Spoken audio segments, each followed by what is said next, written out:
surah Al-Mutaffifin ini, walaupun ada di juz 4, itu surat Madaniyah. Diturunkan setelah Nabi Shallallahu Alaihi Wasallam hijrah dari Mekah. Umumnya surat yang lain kan Makkiyah. Tapi kalau Al-Mutaffifin ini, itu Madaniyah. Nah, di sini disebutkan, berkata Imam Nasai dan Imam Ibnu Majah, dan seterusnya panjang, diterima hadis dari Ibnu Abbas, Qala, berkata Ibnu Abbas, lamma qadima Nabi sallallahu alaihi wasallam al-Madinata kanu bil ahbasin nasi kailan. Ada pada saat Nabi sallallahu alaihi wasallam tiba di Madinah, kondisi orang-orang Madinah saat itu adalah seburuk-buruknya orang dalam melakukan takaran. Artinya suka curang. Satu letter itu bukan satu letter tapi dikurangi. Nah, kebiasaan orang-orang Madinah saat itu. Kata Nabi SAW. Maka Allah menurunkan ayat ini. Fa'anzalallahu, maka Allah menurunkan surat ini. Wailun lil mutaffifin. Kecelakaanlah bagi orang-orang yang suka curang. Melakukan kecurangan dalam membuat takaran timbangan. Hasinu al-kaila. Hasanu, maka mereka membaikkan. Setelah Nabi tiba di Madinah, maka mereka menjadi orang-orang jujur, menjadi orang baik-baik kalau menimbang itu sesuai dengan seharusnya. Demikian juga dalam hadis yang diriwayatkan oleh Ibnu Abi Hatim disebutkan begini, bin ahsanin nasi hayatan wa au kailan. Man ahsanun nasi hayatan wa au kailan. Siapa orang yang terbaik perilakunya dan suka menyempurnakan takaran? Ahlu Makkah au bil Madinah. Apakah orang Mekah atau orang Madinah? Ditanya begitu. Wala hakun lahum amma sami'tullaha yaqulu. Sesungguhnya aku mendengar apa yang aku dengar Allah berfirman, wailul lil mutaffifin. Artinya Allah di sini menurunkan ayat ini yang mengecam kepada para penduduk yang suka melakukan kecurangan. Itu kebiasaan jahiliyah. Akhirnya nanti disebutkan di sini inna ahlal madinati layukuna kaila. Akhirnya orang-orang Madinah biasa menyempurnakan takaran, tidak lagi melakukan kecurangan. Wa ma yamnahum ayyul kaila apa pula yang menghalangi mereka untuk melakukan penyempurnaan takaran. Padahal Allah telah menurunkan ayat ini wailul lil mutaffifin, yaitu celaka neraka wel bagi orang-orang yang melakukan kecurangan dalam takaran atau timbangan dan seterusnya. Ini mengingatkan kepada penduduk Madinah. Alladzina idza ta'alu al-nasi saqun, yaitu orang-orang yang apabila mereka ditimbangkan oleh orang lain atau ditakarkan oleh orang lain, inginnya disempurnakan takaran bagi mereka perilaku, dan saya kira begitulah yang terjadi di kita juga. Saja orang-orang yang suka curang itu kalau mereka ditimbangkan inginnya sempurna, tapi giliran mereka membeli gitu, nah itu sambil diganjel itu. Ya saya ingat waktu di Garut di kampung kan suka kalau musim musim panen gitu kan kita suka jualan padi gitu kan Pak. Nah suka ada yang beli. Kalau sekarang saya sudah jarang melihat. Kalau dulu banyak yang berkeliaran di kampung-kampung, di kota mungkin tidak ada ya. Nah, itu kalau kita menjual padi kepada para pengepul, mungkin sebetulnya pengepul, pada saat nimbang, ditimbang pakai kiloan yang warna kuning itu yang panjang. Nah, itunya diganjel pakai lutut mereka itu, Pak. Lututnya dimainkan supaya mungkin beratnya 1 kuintal, tapi seolah-olah masih kurang dari 1 kuintal. Itu kelicikan yang biasa dilakukan. Jadi kalau pada saat timbang itu dekat-dekat dengan padi yang sedang ditimbang, itu lututnya main di situ. Nah, itu kecurangan. Nah, kalau di pasar juga sering terjadi, saya kira. Timbangan-timbangan yang suka salah. Nah, Al-Quran sudah jauh-jauh hari. Karena itu memang perilaku ahli Madyan. Zaman Nabi Shu'aib. Nabi Shu'aib itu diutus oleh Allah untuk mendakwahi umatnya supaya tidak melakukan kecurangan-kecurangan. Hanya perilaku curang itu sudah jauh berabad-abad yang lalu. Itulah cara berpikir manusia itu sudah hebat sebetulnya dari dahulu juga. Dan sekarang tidak jauh beda. Kecerdasannya sama saja, hanya caranya yang berbeda. Zaman dahulu sampai zaman sekarang perilakunya cenderung curang manusia itu. Cenderung melanggar aturan. Diingatkan oleh Allah juga kepada melalui Nabi Sallallahu Alaihi Wasallam dan Muhammad Sallallahu Alaihi Wasallam tidak boleh curang. Wa idza kaluhum awazanum yufilun, tetapi apabila mereka menimbangkan atau menakarkan untuk orang lain, mereka melakukan merugikan, tidak penuh. Dengan cara alat terang itu diisi atau dicembungkan. Nah, itulah perilaku para dagang biasanya di pasar-pasar. Hati-hati yang suka jualan. Karena memang orang itu bisa ditipu, tapi Allah tidak pernah bisa dicurang. Ada catatannya itu. Nanti seperti disebutkan di sini, ada di kitab, ada catatan kita sehari-hari, detik demi detik itu semuanya direkam. Kalau dahulu mungkin kita susah bagaimana memahami pencatatan perekaman. Tapi zaman sekarang, oh sangat gampang itu direkam perekaman secara digital itu. Nah, apakah Allah dari dahulu sudah pasti tidak ada kesulitan. Kalau kita manusia kan baru-baru saja itu bisa merekam-merekamnya. Makin ke sini makin hebat. Dan yang kita rekam itu hanya sebagian aja, tidak seluruh kehidupan kita. Tapi kayak yang Allah lakukan itu direkam semuanya. Tidak ada kesulitan.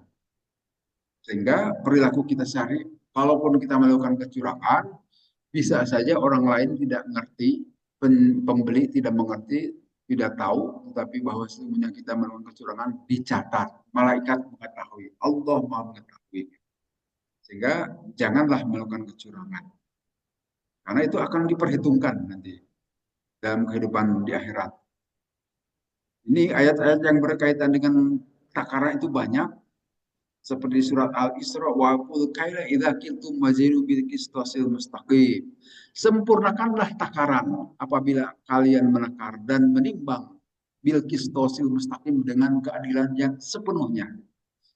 Tidak boleh curang. Wa qul kaila wal mizana bil qist. Demikian juga di ayat Al-An'am 152. Sempurnakanlah takaran dan timbangan dengan sebenar-benarnya, dengan keadilan. Artinya jangan dikurangi. Waqimul wazna bila qisti, dalam surat Ar-Rahman juga begitu. Sempurnakanlah timbangan dengan keadilan yang sepenuhnya. Wala tukhsirul mizan, dan tidak boleh merugikan dalam timbang-timbang. Jadi ini memang muamalah perilaku dan itu sudah dilakukan di Madinah.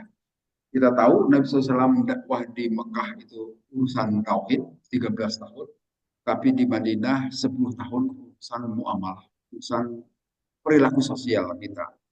Dan ini ayat ini turun di Madinah juga terkait dengan perilaku sosial. Manusia itu cenderung melakukan penyimpangan.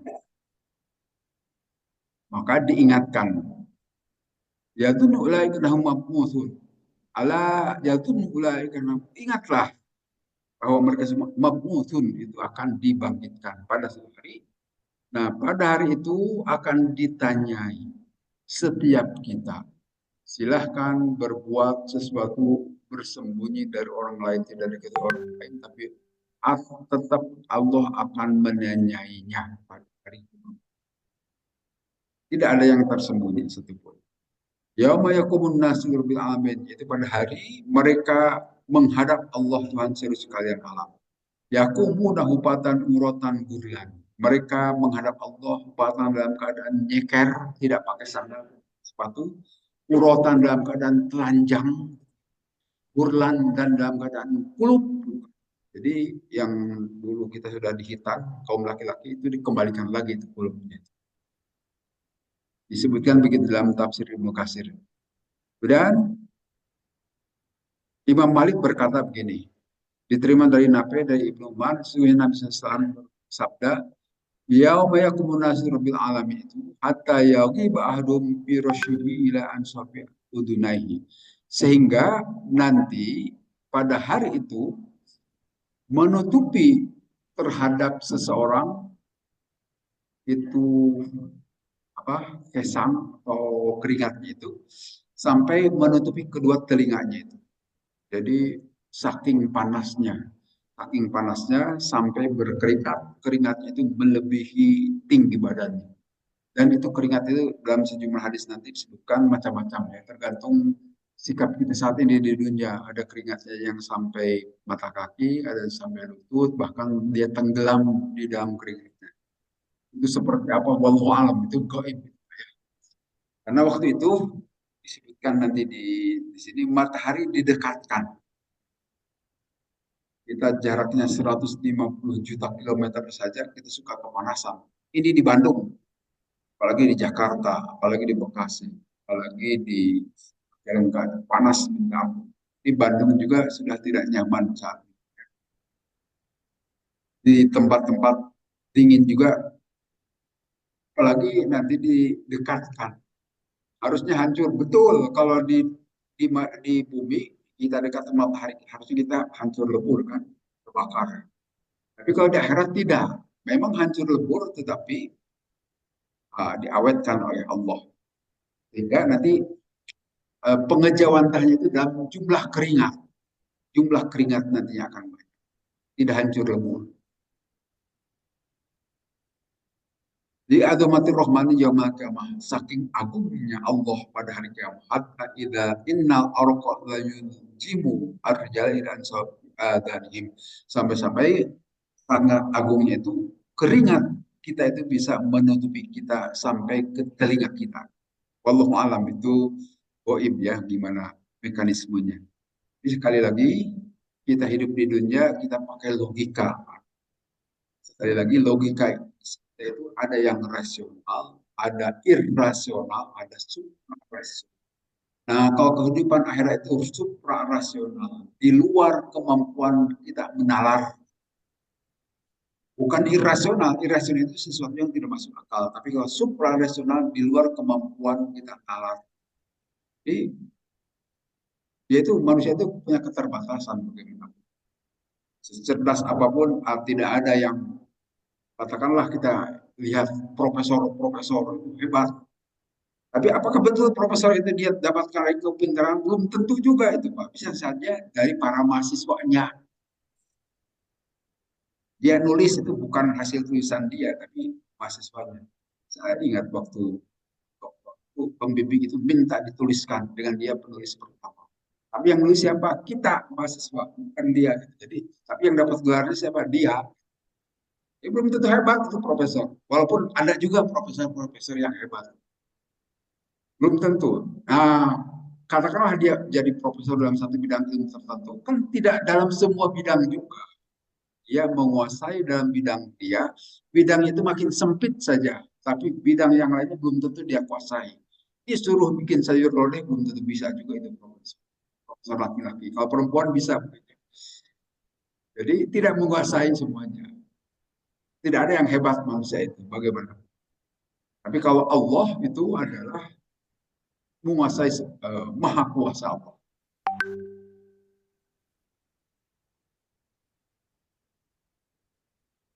Kemudian dalam hadis yang diriwayatkan oleh Imam Ahmad disebutkan begini. Sami itu Rasulullah, saya mendengar Rasulullah Sallallahu Alaihi Wasallam berkata, "Idza kana yaumul qiyamah, apabila hari kiamat, udniyat syamsu minal ibadi, didekatkan matahari dari hamba-hamba. Hatta takuna kidumaili au maila ini. Sehingga jaraknya kira-kira antara 1 atau 2 mil. Wallahu a'lam itu seperti apa. Nah, itu hadis ini. Dan hadisnya banyak, bukan hanya hadis Imam Ahmad saja. Ada hadis-hadis yang lain juga di bawah, cuma tidak saya tandai, cuma sudah saya baca itu hadis-hadis yang menyatakan nanti matahari makin dekat. Tapi ini wallahu alam apakah simbolis atau makna hakiki gitu kan? Dekatkan, kalau saat ini didekatkan kita hancur pasti ya, terbakar. Tapi nanti itu Allah Maha Kuasa. Itu sekali lagi supra rasional, di luar nalar kita. Tidak bisa dinalar oleh kita. Kemudian Allah inna kitabal fujari fi sijjin. Ingatlah sesungguhnya catatan orang-orang yang ujar, orang-orang yang jelek itu berada di sijin. Apakah sijin itu? Nah, disebutkan di sini anna masirahum wa ma'wahum lapis sijin. Tempat catatan bagi orang-orang yang kafir. Sijin. Sijin itu bisa diartikan abdoi, sempit, sempit gitu. Wa ma adraka masjid. Tahukah kamu apakah itu sijin? Nah, itu sijin di sini dipertanyakan oleh Allah, ditanyakan kepada Nabi, tetapi ini pertanyaan retoris, pertanyaan yang tidak perlu dijawab karena kita tidak tahu kan. Yang jawab tetap Allah juga. Nah, di sijin itu disebutkan di sini sukhratun tahtal ardis sabi'ah kontrol. Itu adalah satu tempat yang berada di lapis ketujuh bumi. Kan disebutkan bumi itu terdiri dari tujuh lapis, walaupun secara fisik waktu alam mana lapisan-lapisan bumi itu. Tapi kalau kita pelajari dari ilmu bumi, lapisan makin ke dalam makin panas gitu bumi. Jadi kelihatannya si jin itu ada di lapisan ketujuh di tempat yang sangat panas. Di mana itu? Wallahu alam, sekali lagi kita juga tidak tahu.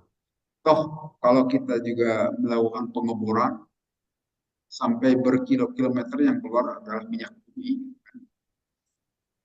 Wallahu alam, sekali lagi itu masalah gaib, kita tidak mengerti. Kemudian disebutkan sijin itu adalah bikrun fi jahannam. Itu adalah nama sumur di jahannam. Kemudian di dari satu hadis disebutkan dari Nabi SAW, diterima dari Abu Hurairah, Ola bersabda Nabi, al palaku jubun fi jahannam gotpo. Yang sebut palak itu adalah satu lubang, satu lembah di jahanam yang ditutup. Amma sijin, pamaktun. Adapun kalau sijin selalu terbuka. Karena nanti siap menerima roh orang-orang jahat masuk ke sijin. Kemudian di ayat yang lain surat di surat Atin kan sumaradahu ila surat asfala sabin illa alladziina sholihat. Wattini wa zaid bisinina wa hadzal balad min. Ada ayat sumaradahu, kemudian kami kembalikan ke tempat yang paling rendah. Itu kalau dilihat tadi lapisan ketujuh yang paling dalam itulah yang paling rendah. Dari pengertian kalau itu hakikat. Tapi ini adalah maknawi wallahu alam. Itu di luar pemahaman kita. Itu ada sesuatu yang supra rasional, di luar nalar kita. Wa ma adraka ma sijin kitabun marqum. Itu kitab yang diberi identitas. Al-marqum, sekali lagi, marqum itu rokom. Rokom itu adalah nomor. Nomor-nomor 1, 2, 3 kan marqum. Artinya secara digital juga kan bisa diartikan dalam pengertian kita. Nah, sekarang identitas itu sesuatu yang berharga di dunia manusia. Perkomputeran itu tidak mungkin jalan kalau tidak ada keunikan. Harus unik dalam dunia digital. Rasional, operasional. Nah, dalam hal ini juga Allah telah menyatakan bahas abad yang lalu bahwa manusia juga akan memperoleh identitas-identitas yang unik, tidak mungkin tertukar. Jangan jauh-jauh nanti di akhirat, di dunia ini saja ini kita sudah unik kan. Jari kita ini tidak ada yang sama satu orang. Adik saja tidak mungkin sama, apalagi kita yang bukan saudara. Sehingga sekarang dijadikan sebagai identitas oleh kepolisian. Kalau kita buat SIM, pasti jari kita itu diminta. Karena tidak mungkin salah, identitas jari kita pasti orangnya itu. Jadi kalau terjadi apa-apa, tidak mungkin keliru. Itu identitas di dalam kehidupan dunia, apalagi nanti di akhirat. Jadi tidak mungkin ketukar. Jadi seperti bayi, kalau di rumah sakit kan, kalau bayi itu pakai jari kakinya biasanya, supaya tidak ketukar. Walaupun walaupun demikian, kemarin di rumah sakit Hasan Sadikin, hampir ada yang ketukar juga itu bayi. Tapi sebetulnya berdasarkan jari kaki tidak mungkin. Itu pasti akan beda-beda setiap manusia. Hanya keteledoran saja kemarin, sampai ada yang ketukar. Wa ma yukadzibu bihi illa bercanda asim, dan tidaklah membohongkan kecuali orang yang berlebihan dan durhaka. Muhtadin, orang-orang yang berlebihan, ya sok pinter gitu kan. Kan kita juga banyak orang yang sok pinter. Dan kita juga cenderung begitu. Merasa paling pinter, merasa paling tahu. Nah, itu orang-orang yang berlebihan kadang-kadang begitu. Alim dan juga berdosa. Merasa paling hebat sendirian. Ya, tidak ada apa-apanya. Ya hanya sampai di situ saja. Tapi bisa saja itu ada kehidupan tersebut bisa ada di kita. Nah, idatu ta'alihi ayatuna qol asatirul awwalin. Apabila dibacakan ayat-ayat kami kepada mereka, mereka mengatakan Allah itu cerita masa lalu. Jadi kalau dibaca Al-Quran itu cerita masa lalu. Tidak mau mengambil pelajaran. Padahal kita tahu Al-Quran itu memang cerita masa lalu, tetapi juga masih klop dengan kehidupan masa kini. Ya seperti Rokom tadi, itu masa lalu. Belum dikenal oleh manusia zaman dahulu, identitas digital. Tapi sekarang masih pop, masih pas. Jadi apalagi yang disebut masa lalu. Bandingkan dengan Alkitab, Bible. Nah, itu lain, banyak yang aneh-aneh itu. Saya akhir-akhir ini mempelajari itu soalnya. Bible itu. Saya pelajari, terbuka terus bukunya di rumah. Banyak yang aneh-aneh. Tapi kalau Al-Quran itu mengisyaratkan memang cerita masa lalu, tapi ngepas juga dengan kondisi saat ini. Ya memang kalau kita sebagai orang-orang yang Islam wajar mungkin. Ini cerita dari orang-orang yang tidak Islam juga. Sumber-sumbernya bisa dilihat di YouTube. Silakan pelajari. Banyak yang aneh-aneh. Demikian juga wa idza qila lahum madza anzala rabbukum qalu asatirul awwalin. Dan apabila ditanyakan kepada mereka apa yang telah Tuhan kalian turunkan, adalah mereka menjawab cerita-cerita masa lalu. Itu jawaban orang-orang kalla bal rona ala qulubi makan tersebut. Itu mereka berkata berpaling tidak mau mendengar kajian-kajian yang berbau Islam itu hati-hati hatinya ada yang tidak beres di dalam hati. Kita juga ada yang suka berkata begitu. Ya mudah-mudahan bukan karena itu ya. Allah bukan pengajian. Ada yang berkata begitu dan di depan telinga saya tidak sebutkan siapa orangnya, tapi kita saja ada yang berkata begitu. Ya mudah-mudahan saja mungkin dia ngaji di tempat lain, di tempat kajian kita mungkin tidak mau, baik-baik nggak masalah. Tapi mudah-mudahan dia ikut kajian lain. Tapi jangan sampai menolak terhadap kajian keimanan keislaman karena khawatir dicap begini. Karena di dalam hatinya ada karatan aja. Bolehlah tidak mau ikut kajian di sini, tapi mudah-mudahan yang bersangkutan ikut di tempat yang lain. Jangan sampai menolak. Balrona, mereka karatan di dalam hatinya itu. Ayat. Ada kemunafikan. Nah, disebutkan dalam hadis Nabi ini, dalam hadis diriwayatkan oleh Imam Tirmidzi dari Sahih, innal abda idza adnaba dzanban kanat nuktatan sauda abikum. Apabila seorang hamba melakukan dosa dengan satu dosa, maka itu nuktatan menjadi nuktah, menjadi titik yang berwarna hitam di dalam hatinya. Sekali kita melakukan dosa, itu jadi titik di dalam hatinya. Berarti kalau kita berdosa sering, titiknya makin banyak. Makin gelap saja hati. Maka apabila dia tobat, hilanglah titiknya itu. Tapi kalau dia tidak tobat, makin banyak titiknya, makin hitam hatinya. Makin susah menerima kebenaran. Jangan sampai ditutupi hati kita dengan kesulitan, dengan titik-titik karena dosa yang tidak ditobati. Makin nolak saja terhadap kebenaran. Lama-lama jadi hitam, udah jadi munafik atau jadi kafir. Itu disebutkan. Kemudian begini. Kalla innahu arrobihim yamadil mahjubun. Ingatlah sesungguhnya mereka akan dijauhkan dari Tuhan. Akan ditutup gitu. Mahjubun akan ditutupi mereka. Lahum yaumal kiamati munazzalun wa nuzila sijjin.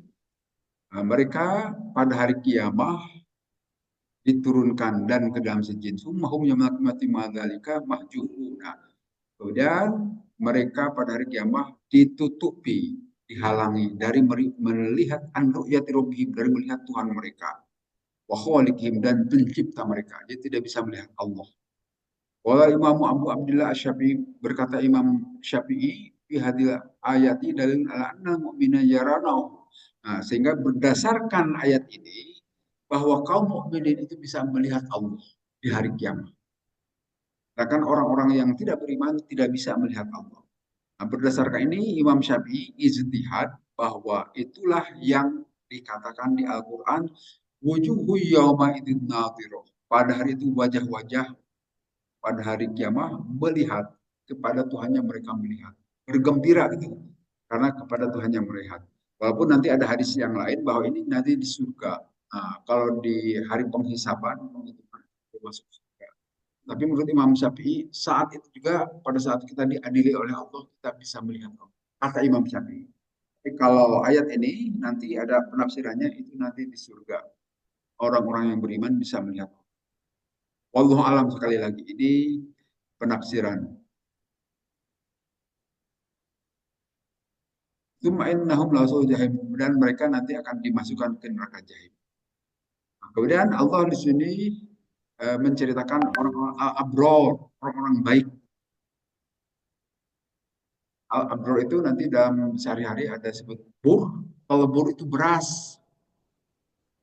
Nah, yang abror itu jama. Kalau tunggalnya bir, kebaikan. Nah, itu tidak bagus kan bir. Ya, minuman memabukkan dalam istilah sehari-hari. Tapi dalam bahasa Arab yaitu bir itu orang yang baik. Nah, jamaknya abror, orang-orang baik itu lafi illiyin, ada di illiyin.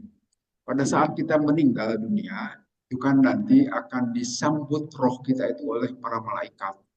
Nah, roh itu akan dibawa ke hadirat Allah ke langit. Nanti dikembalikan lagi. Nah, tergantung kita termasuk orang yang baik atau orang yang kufur. Maka kalau orang baik itu dikembalikan ke iliyin setelah ditanya oleh malaikat munkar nakir. Tapi kalau orang-orang yang jelek ini dimasukkan ke sijin. Tergantung, itu dalam hadis hadis Nabi sebutkan begitu.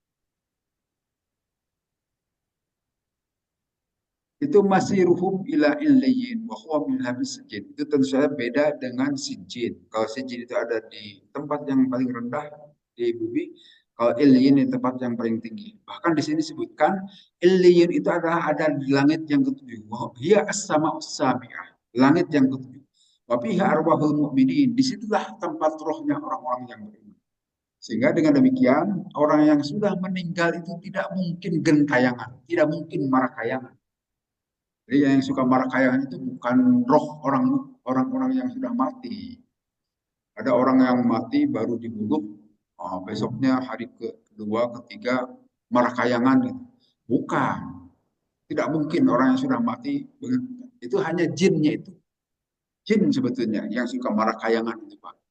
Kadang-kadang kita ketemu loh dengan orang yang dinyatakan sebulan lalu baru meninggal, tapi kita ketemu gitu. Nah, itu bukan roh orang itu yang kembali, tapi kemungkinan jin jin apa yang menyertai itu roh apa roh ya itulah lupa lagi saya sebutkan.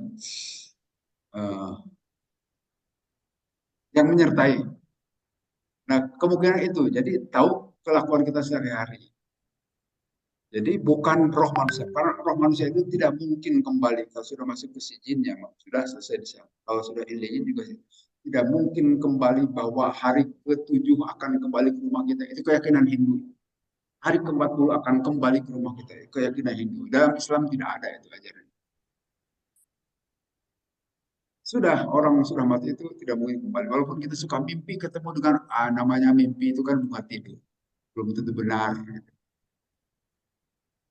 Atau kita ketemu dengan langsung orang itu juga belum tentu bisa saja jin yang menyerupai yang bersangkutan tahu bentuknya.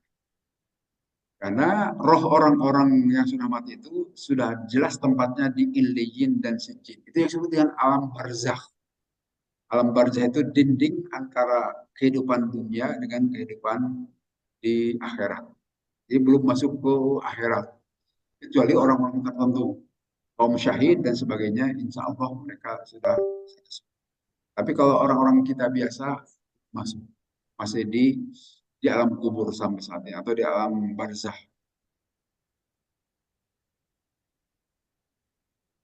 Nah, ini penjelasan banyak tentang illiyin itu, tetapi semuanya mengacu ke alam tempat roh orang-orang yang baik. Jadi kalau oleh dukun juga dipanggil-panggil roh orang yang sudah mati, itu bukan roh orang mati, itu jin itu Pak.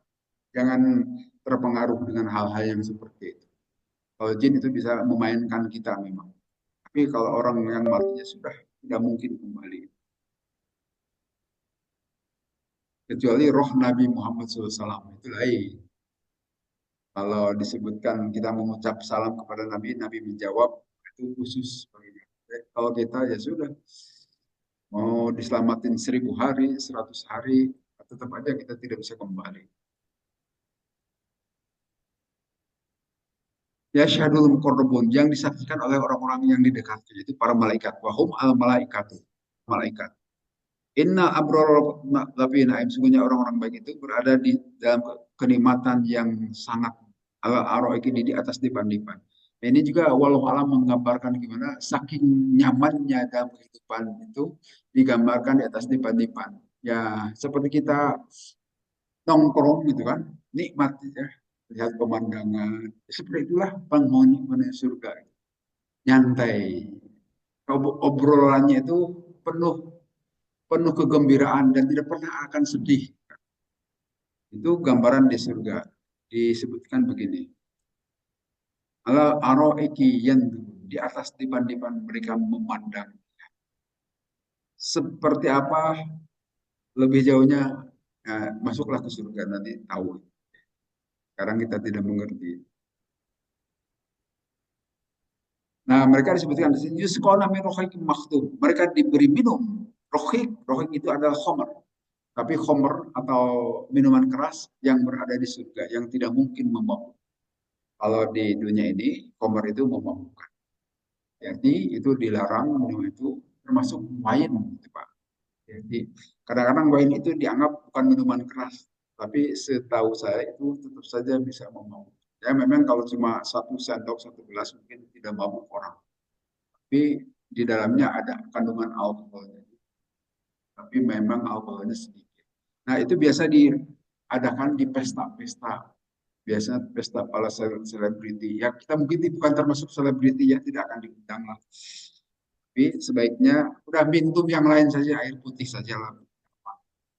Jangan minum yang wine yang gitu-gituan. Itu eh, nanti kalau mau arak itu di surga. Kita memohon kepada Allah supaya masuk ke sana. Dan dalam hadis yang diriwayatkan oleh Imam Ahmad disebutkan begini, ayyuma mu'minin saqa mu'minan syarabahu ala domain saqallahu yaumil qiyamah min hakim maktum. Siapa saja orang yang beriman memberi minum kepada orang beriman yang lain karena kehausan, maka pasti Allah akan pada hari kiamat akan memberi minum dia dari rohikim maktum, dari arak tadi.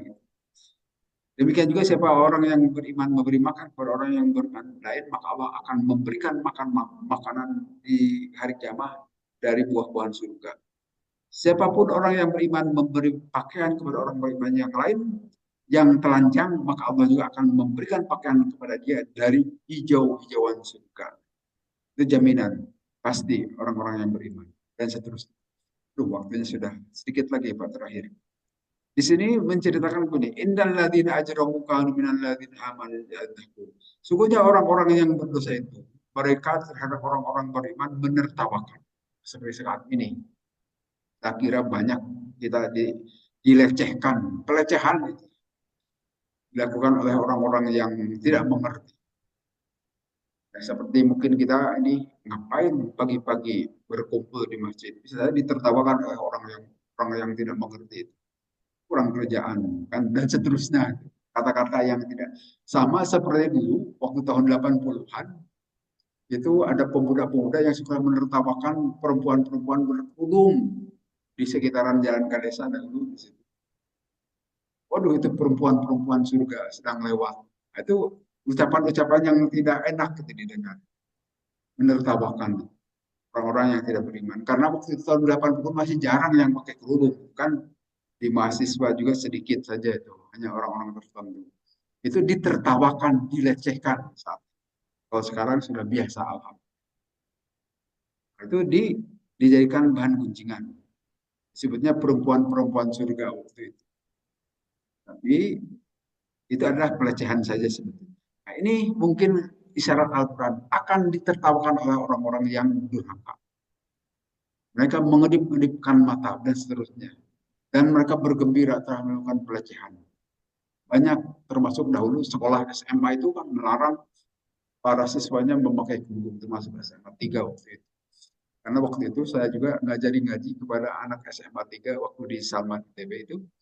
Rajin dia ngajinya pakai kerudung sampai keluar dari SMA 3. Padahal anak dosen ITB juga itu. Pinter juga waktu itu. Sekarang di Finlandia yang bersangkutan. Dan nikah sama orang Finlandia.